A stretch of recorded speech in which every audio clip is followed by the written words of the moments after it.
DC-യുമായിട്ട് ഒരു കരാറുമില്ലെന്ന് മാത്രമല്ല, ഞാനിത് കൊടുക്കാൻ തീരുമാനിച്ചിട്ടില്ലെന്ന്. കൊടുത്തു. അല്ല, ഇന്നലെ കൊടുത്തിട്ടല്ലേ ഉള്ളൂ. കൊടുക്കുമ്പോൾ തന്നെ നടപടിയിലേക്ക് വരാൻ കഴിയുമോ? ഒരു നടപടി ക്രമമില്ലേ? അത് അവരോട് ചോദിക്കണം. അത് നിങ്ങൾ അവരോട് ചോദിച്ചാൽ മതി.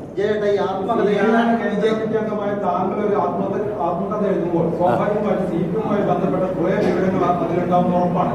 അത്തരം സാഹചര്യങ്ങളിലൊക്കെ പാർട്ടി പരിശോധിച്ചതിന് ശേഷം മാത്രമാണ് ആത്മകഥകളൊക്കെ പുറത്തിറക്കുക. താങ്കൾ പാർട്ടിയിൽ നിന്ന് ഇക്കാര്യം അറിയിച്ചിരുന്നു? അല്ല, അത് നിങ്ങൾക്ക് അറിയാത്തത് കൊണ്ട് അജ്ഞതയാണ് ഈ പറയുന്നത്.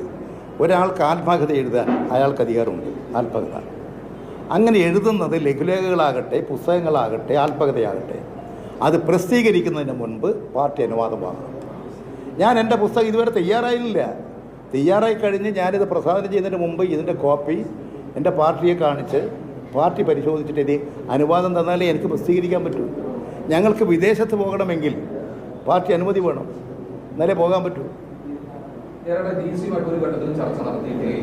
DC-ക്ക് എന്ത് ചർച്ച നടത്താൻ അവർ എന്നോട് വന്നിരിക്കുന്നു. അത് ഞങ്ങൾ പ്രസിദ്ധീകരിക്കട്ടെ. ഞാൻ എന്നോട് ചോദിച്ചിരുന്നു, ആര് ഫോണിൽ എന്നോട് ചോദിച്ചു. ഞാൻ പറഞ്ഞു, ഞാൻ പുസ്തകം എഴുതിക്കൊണ്ടിരിക്കുകയാണ്, മാതൃഭൂമിയും ആവശ്യപ്പെട്ടിട്ടുണ്ട്, നിങ്ങളുണ്ട്, എല്ലാം നോക്കിയിട്ട് തീരുമാനിക്കുക. ഇപ്പം നിശ്ചയിക്കുന്നില്ല. ഈ പ്രതിപക്ഷവും BJP പറയുന്നത് MP ജയരാജൻ CPM വിടാൻ തീരുമാനിച്ചിട്ടുണ്ട്. ഇവിടെ വന്നത് തന്നെ CPM ഭീഷണിപ്പെടുത്തിയവരാണ്. ഒരു കാരണവശാലും ഭയപ്പെടേണ്ട, സംരക്ഷിക്കാമെന്ന് സുരേന്ദ്രൻ പറയുന്നു. MP ജയരാജൻ അല്ല, ഞാനിത് പറയട്ടെ.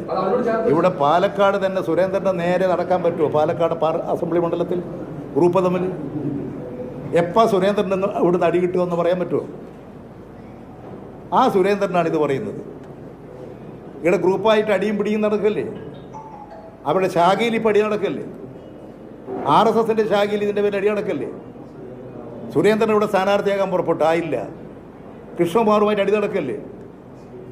BJP-ക്കകത്ത് തന്നെയാണ് ഈ അടി നടന്നുകൊണ്ടിരിക്കുന്നത്. കോൺഗ്രസിനകത്ത് മുരളീധരനെ സ്ഥാനാർത്ഥിയാക്കുമെന്ന് പറഞ്ഞു. മുരളീധരനെ സ്ഥാനാർത്ഥിയാക്കിയില്ല. മുരളീധരൻ അസംതൃപ്തിയുമായി നടക്കുകയല്ലേ? ഇതാണ് കോൺഗ്രസിനകത്തും BJP-ക്കകത്തും ഉള്ളത്. ഇവർ രണ്ടും ഇവിടെ പരാജയപ്പെടും.